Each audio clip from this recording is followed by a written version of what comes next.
You're listening to the Orisha Wisdom Podcast, episode 28.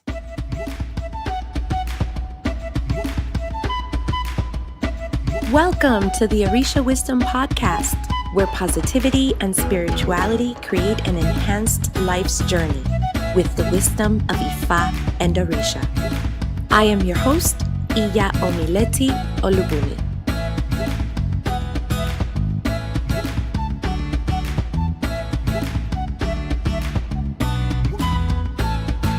Welcome to the Orisha Wisdom Podcast. I am Iya Omileti.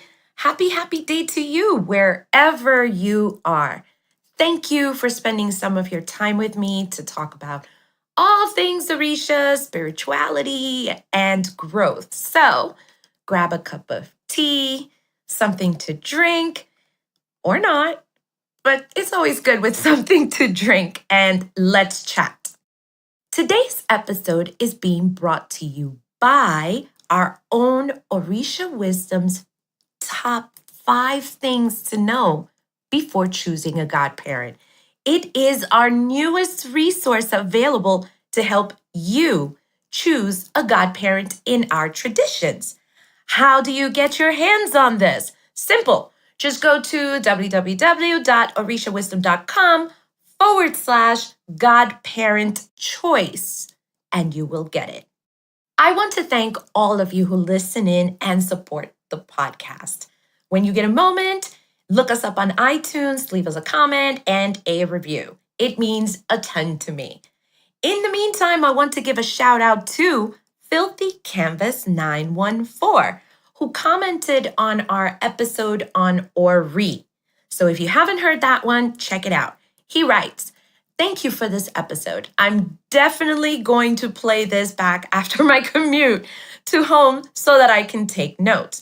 He actually wrote back that he listened to it over and over again. And you know what? Thank you so much for listening and for the time that you took to write your comment. You know, I find that Ori work is not as easy as just saying a few affirmations and that's it. I mean, I wish it was just like that easy. There's a lot of work that goes along with it, which is simple, but it's just not easy. But I am glad that you enjoyed that episode and that resource is there as well to strengthen you in your journey. For those who are new to the podcast, Ask a Priest is a series on the podcast which is directly working with you, the community. Coming into the traditions can be, it could be hard, scary, whirlwind, can't sleep, everything that comes along with something new and unknown. And what is bound to happen? Questions, and many more questions. So I created a series called Ask a Priest, where you get to write one of your burning questions about the Orisha traditions, and there's a chance that your question will be answered here. I hope that you enjoyed this mini episode. And with that, let's get this party started. Michelle B. asks, "I am very new and I've read a lot of things, but don't know what to expect. I got a reading scheduled with a priest and I think I'm ready. I've never been to his house before. What should I expect?" First of all, Michelle, thank you so much for submitting this question. And you know what? It is a great question. And honestly, most people just jump in and they don't know what to expect and will accept whatever comes to them. Here are some quick and dirty tips, which I am hoping will help you with your first reading. These are not in numbered order, but they're all very important. And I'll let you know which ones are even more important. Confirm in advance your reading date and time and price. You don't want any surprises. Just give him a quick text or a call and say, "Hey, I just wanted to double check that it's going to be for Saturday, March, whatever, at 2 p.m. Is that Still good? Are we still a go? Several things happen with this. For one, it lets that priest know that you are serious, and plus, it will confirm for you and your schedule. So, win win all the way across. Be sure that you are early, at least by 15 minutes. You will be nice and settled instead of rushing in 2 minutes and then, okay, let's start being spiritual now. You know what I mean? So just kind of go there, be a little bit early. If you think there's going to be traffic, just be there early. You know how to be early. Be early. Another thing, shut off your phone right before the reading. If you don't want to do that, put it on Do Not Disturb. It is really disrespectful to be zzz, zzz, zzz, or the phone ringing every time and then you're checking and then your mind is not going to be there. So make sure you either shut it off or put it on Do Not Disturb. Here's a tip for you. You kind of by your message, you don't really know this priest. So you don't know, you've never been to his house, you don't know what's going on. Bring a friend with you if you feel unsafe or you're just not sure. And sometimes when you get referred to by someone, if it's someone that you absolutely trust this friend of yours, and they're like, this priest is amazing and he's very sweet, and either he's single or not, but he's very respectful, whatever, it kind of gives you a more sense of, okay, I'm okay. But if you don't have that feeling 100%, don't risk it. Bring a friend with you that's going to be playing on their phone or their tablet while you're getting your reading. He or she doesn't have to sit with you at your reading. That's very personal, but they can be out there to be your moral support. And in case anything goes wrong, usually it doesn't. I'm just saying it's going to help you feel better and safer. Another one, take notes.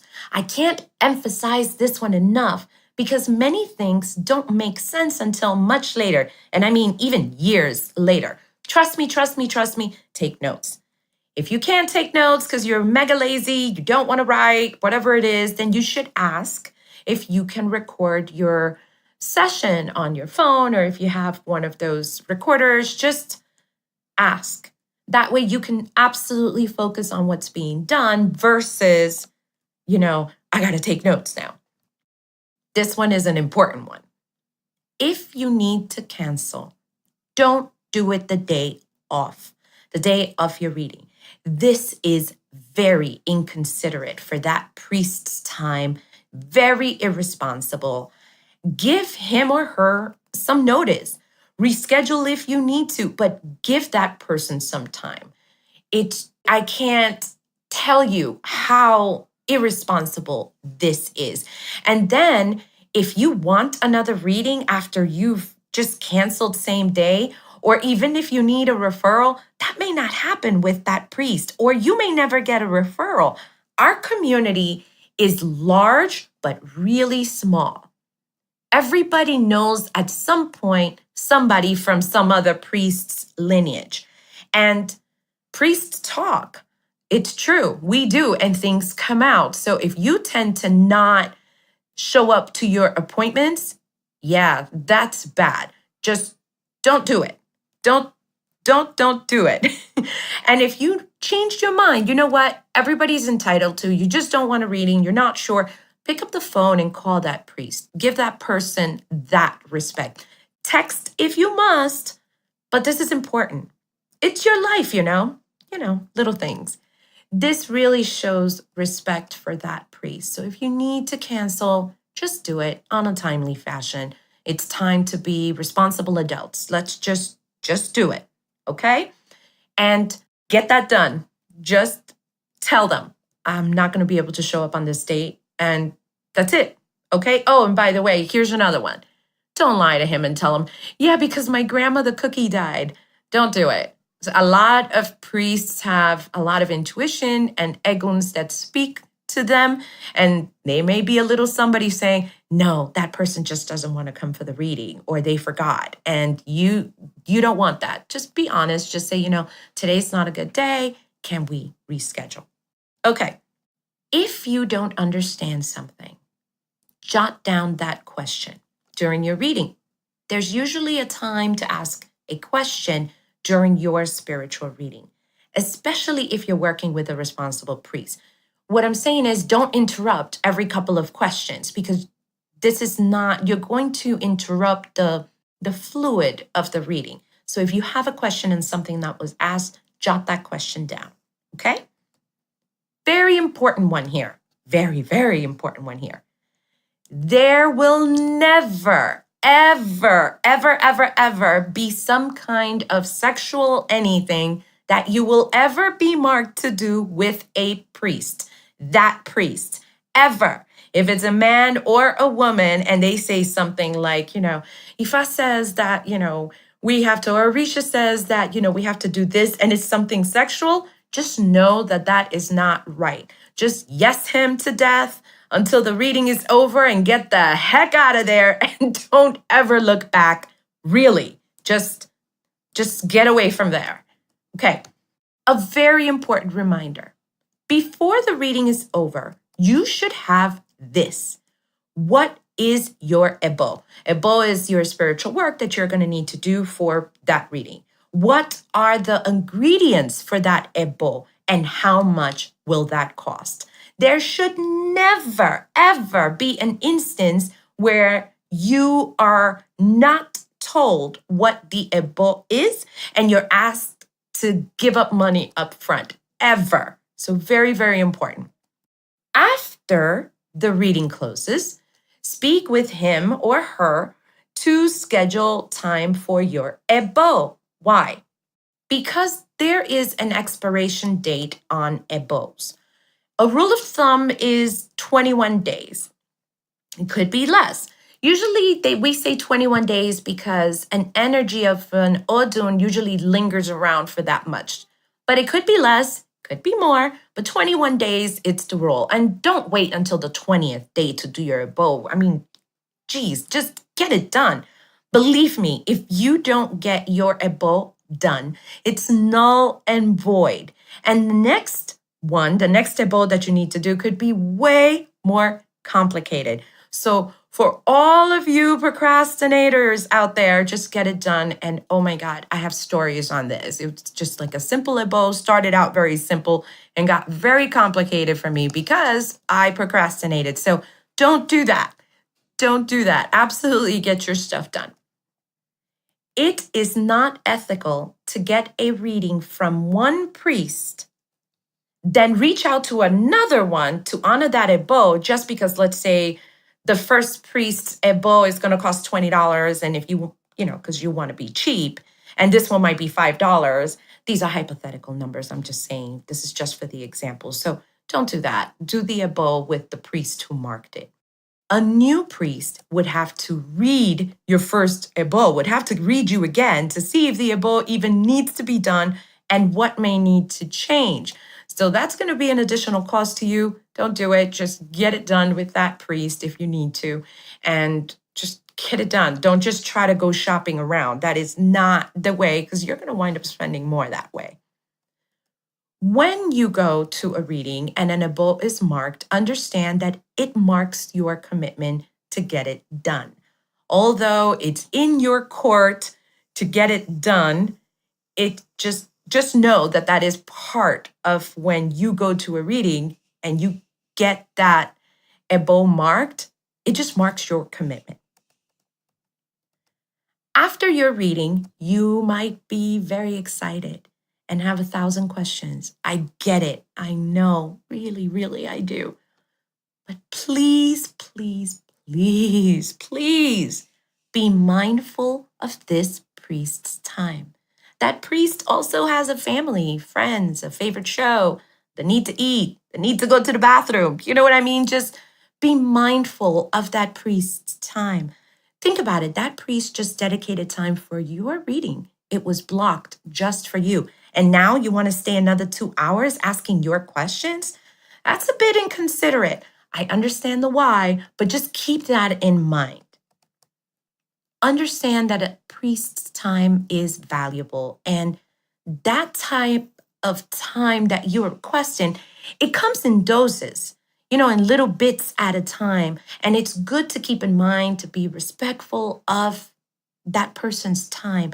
even if you are talking to this priest over the phone, please just kind of keep it as short as you can, because although the priest is kind to you, and it's just, I know life is not fair, but that's the only word that's coming into mind. It's not fair if you're keeping him on the phone for an hour just to talk about your stuff when that priest is not getting compensated for his or her time and is being taken away from his family or her family. And here you are, you know, just totally rapid firing or just talking to him or her about your problems. Just be conscious of the time that you're spending. Another tip here, after the reading day or during that day, sleep well. Your mind will probably be spinning like, woo, woo, woo. You might be thinking about that reading all day, all night, all week. Then you're going to dream about it. You're going to think about it. You're going to have these feelings. This is normal. Don't freak out. Since you have taken good notes or it has been recorded, don't worry. Things that you didn't even piece together will start coming together and it will all start making sense later. I promise. Okay, Michelle, there you go. I hope that you found the response useful in your journey. Thank you for emailing your question and for the time that you took to ask. Normally, we post a thread on our Facebook group called the Orisha Wisdom Community, and folks ask their questions for Ask a Priest. But if you want to email your question instead, that is okay. Just send it to light@orishawisdom.com. Send your question with the subject line, Ask a Priest. I hope that you enjoyed today's Ask a Priest episode. Do you like it? Let me know by leaving a comment and, of course, sharing it. I would like to ask that if you just have 5 minutes, it could be even less depending on how quick you type, leave us a review on iTunes. They're really helpful into keeping the Orisha Wisdom podcast on the map, found. It is also very supportive. I really do enjoy to know what you are all thinking. It really means a lot.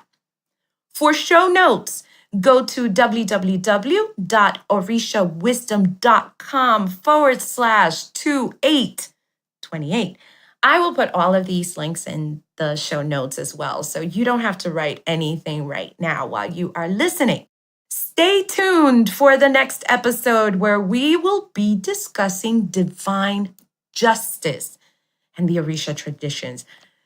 You know, that one's going to be a real doozy. I'm not sure if I'm looking forward to that episode, but I think it could help you in your journey. As you know, the cat is out of the hat. And if you're on my mailing list or on the group, you may have seen me asking for your opinion on Orisha greeting cards. And if you know anything about me, you know that I love polls and surveys and questions. I like that stuff. It's fun to me. It's been a little something that I've been working on, but I really need to know what you think about Orisha traditions greeting cards. So let me know. All you need to do is go to orishawisdom.com and /cards. orishawisdom.com/cards. Don't worry, this will be on the show notes. You don't need to write anything down. Remember, this episode was brought to you by our newest resource. I'm very excited about this. This took me a while for me to bring up, but it is important. It's something that you're going to need. You're going to need a godparent in our traditions. There's just no getting around it. So there you go. You can go find out the top 5 things you need to know by going to www.orishawisdom.com/godparent choice and get your top 5. Did you like this episode? Did you find it helpful? Share it. Thank you so much for being with me, for your time. Just thank you for being you. Being part of our community is just amazing, and I thank you for it.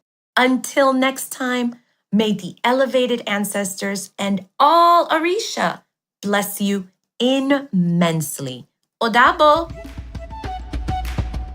Thank you for listening to the Orisha Wisdom Podcast. Be sure to check out the show notes at orishawisdom.com/podcast. Can't get enough of Orisha Wisdom? Check us out at orishawisdom.com and subscribe to our community. Remember, the wisdom of Ifa and Orisha is all around us. Be blessed, and until next time.